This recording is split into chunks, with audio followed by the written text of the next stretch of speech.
APCC chief YS Sharmila చేస్తున్న వ్యాఖ్యలపై మాజీ మంత్రి కొడాలి నాని ఫైర్ అయ్యారు. కుటుంబ తగాదాలు ఉంటే వ్యక్తిగతంగా మాట్లాడుకోవాలని, రాష్ట్రాన్ని సర్వనాశనం చేసిన కాంగ్రెస్ కోసం పాకులాడడం సరికాదన్నారు. 10 మంది పనికిమాలిన వెధవల్ని వేసుకుని రాజశేఖర్ రెడ్డి బిడ్డ అంటూ తెలంగాణలో పరువు తీసుకున్న షర్మిల ఇప్పుడు ఏపీకి వచ్చి అదే పని చేస్తున్నారని విరుచుకుపడ్డారు. రాష్ట్రంలో ఏం జరగాలన్నా కాంగ్రెస్ పార్టీ అధికారంలోకి రావాలని మాట్లాడుతున్న షర్మిల కనీసం ఈసారి ప్రతిపక్ష హోదా వచ్చే అవకాశం కూడా లేదు అన్నారు.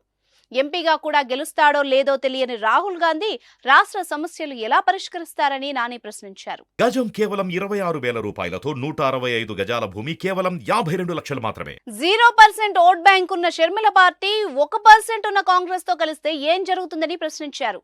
రాజకీయ లబ్ధి కోసమే జగన్ పై షర్మిల నిందలు వేస్తున్నారన్నారు. షర్మిల పాదయాత్ర చేసిన 2014 ఎన్నికల్లో వైసీపీ అధికారంలోకి వచ్చిందా అని ప్రశ్నించారు. ఓటమి తర్వాత షర్మిల ఎక్కడైనా కనిపించారా? 2019 ఎన్నికల్లో ఎక్కడైనా ప్రచారం చేశారా అని ప్రశ్నలు సంధించారు. గత 10 ఏళ్లలో ఆంధ్రప్రదేశ్ సమస్యలపై పార్లమెంట్లో కాంగ్రెస్ ఎప్పుడైనా మాట్లాడిందా అని ఆగ్రహం వ్యక్తం చేశారు. రాష్ట్రంలో ఏం జరుగుతుందో కనీస అవగాహన లేని షర్మిల ఇప్పుడొచ్చి ఏదేదో మాట్లాడుతున్నారని వ్యాఖ్యలు చేశారు.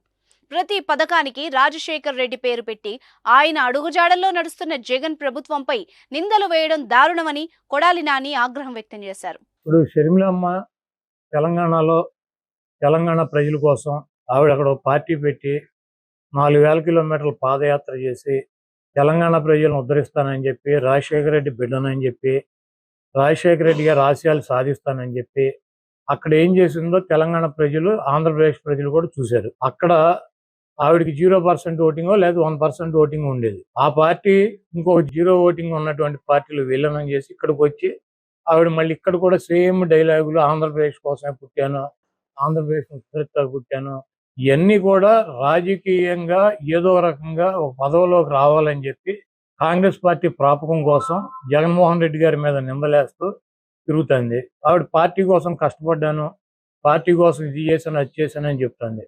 ఆవిడ డెఫినెట్గా వైఎస్ఆర్ కాంగ్రెస్ పార్టీ కోసం, జగన్మోహన్ రెడ్డి గారి కోసం, రాజశేఖర రెడ్డి గారి కోసం, ఆవిడ కుటుంబం కోసం ఆవిడ కష్టపడితే కష్టపడి ఉండొచ్చు.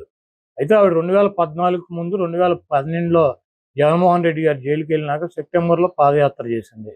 ఆవిడ 4,000 కిలోమీటర్లు నడిచాను అంటుంది. అప్పుడు వైసీపీ అధికారంలో వచ్చింది. ఆవిడ నడిచినప్పుడు